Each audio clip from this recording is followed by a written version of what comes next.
தமிழ்நாட்டில் தான் இருக்கும் வரை மதம் மற்றும் சாதிவெறி எண்ணத்தை நிறைவேற்ற முடியாது என்று முதலமைச்சர் மு.க.ஸ்டாலின் தெரிவித்துள்ளார்.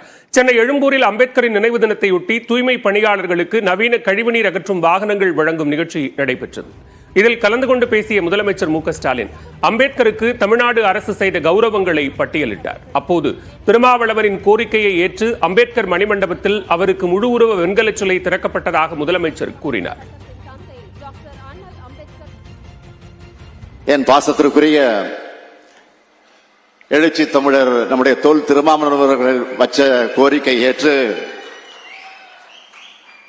புரட்சியாளர் அம்பேத்கருடைய மணிமண்டபத்தில் முழு உருவ வெண்கல சிலையை நான் திறந்து வச்சேன்.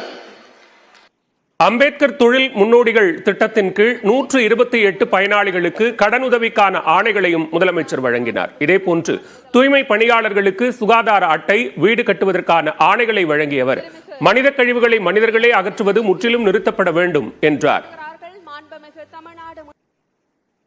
திருவான்மியூரில் தற்காலிகமாக வீட்டில் வசித்து வர நரிக்குறவர், தூய்மை பணியாளர், நலவாரிய உறுப்பினர்களுக்கு முழு வாரியத்தோட தாழ்கோ மூலம் வீடு கட்டி தர போறோம். நம்மோட குறிக்கோள் மனித கழிவுகள் மனிதர்களை அகற்றக்கூடிய அவலநிலைக்கு முழுமையாக முற்றுப்புள்ளி வைக்கணும். எல்லோருக்கும் எல்லாம் கிடைக்க வேண்டும் என்ற எண்ணத்தோடு திமுக அரசு செயல்படுவதாக முதலமைச்சர் மு.க.ஸ்டாலின் தெரிவித்தார்.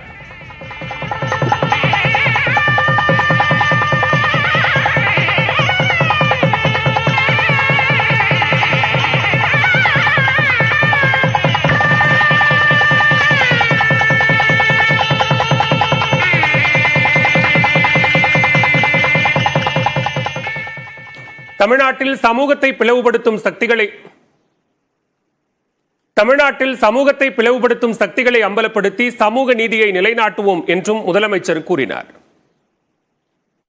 உங்க மதவெறி, சாதிவெறி எண்ணம் இந்த பெரியார் மண்ணில, அம்பேத்கர் கொள்கை உரம் பெற்ற இந்த மண்ணில ஒருபோதும் நிறைவேறாது.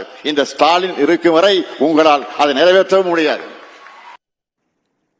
முதலமைச்சர் மு.க.ஸ்டாலினுக்கு பயந்துதான் திருமாவளவன் அம்பேத்கரை ஆராதிக்க மறுப்பதாக பாஜக மூத்த தலைவர் தமிழிசை சவுந்தரராஜன் தெரிவித்துள்ளார்.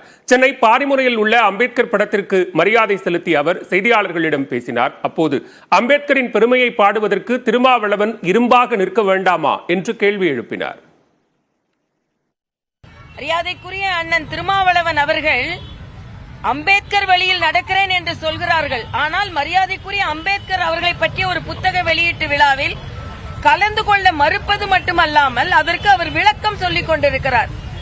எது எப்படி இருந்தாலும் துணிச்சலாக நான் அம்பேத்கர் அவர்களின் புகழை பாடுவேன் என்று சொல்வதுதான் இவர்கள் அம்பேத்கர் பெயரை சொல்வதற்கு தகுதியானவர்களாக இருப்பார்கள்.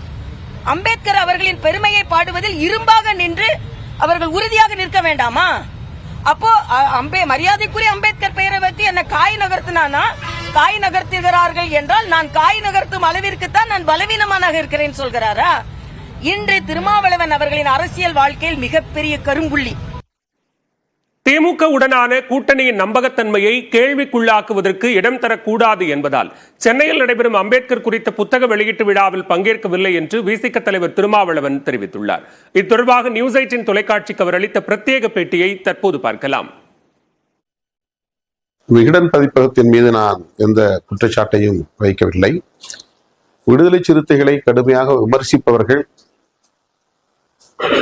ஏன் இந்த கோணத்திலும் கருத்துக்களை பகிர்ந்து கொள்ளவில்லை என்கிற ஆதங்கத்தை நான் வெளியிட்டிருக்கிறேன். விகடன் பதிப்பகம் என்னை வேண்டாம் என்று சொல்லவில்லை. நிகழ்ச்சியில் பங்கேற்க சொன்னார்கள். ஆனால் இன்றைய அரசியல் சூழலில்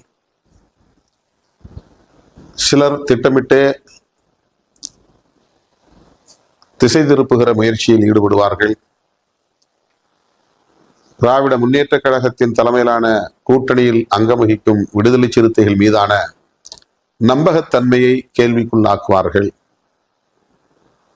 அதற்கு இடம் தரக்கூடாது என்கிற எச்சரிக்கை உணர்வோடுதான் நாங்கள் இந்த நிலைப்பாட்டை எடுத்திருக்கிறோம்.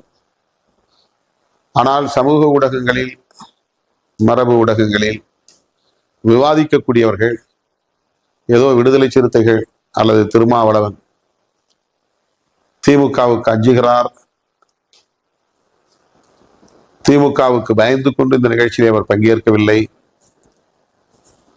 என்றெல்லாம் நடம்போன போக்கில் அவதூறுகளை பரப்புகிறார்கள்.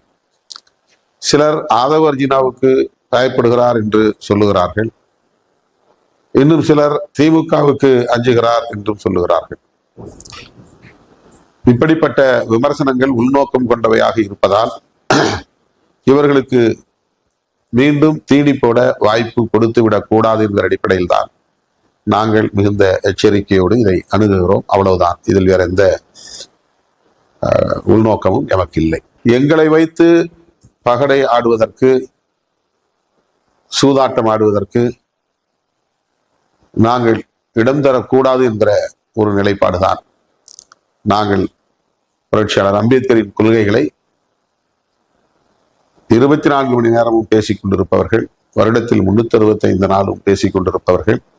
எனவே இந்த ஒரு விழாவிலே நாங்கள் பங்கேற்காமல் போய்விட்டதனால் அம்பேத்கரின் கொள்கைகளுக்கு எதிராக இருக்கிறோம் என்று பொருள் இல்லை. எமது தொண்டர்கள் அப்படி தவறாக புரிந்து கொள்ள மாட்டார்கள், பொதுமக்களும் அப்படி தவறாக புரிந்து கொள்ள மாட்டார்கள். இதில் உள்ள சூழ்ச்சி என்ன என்பதை நடுநிலையோடு இருந்து அணுகக்கூடியவர்கள் நன்கு அறிவார்கள்.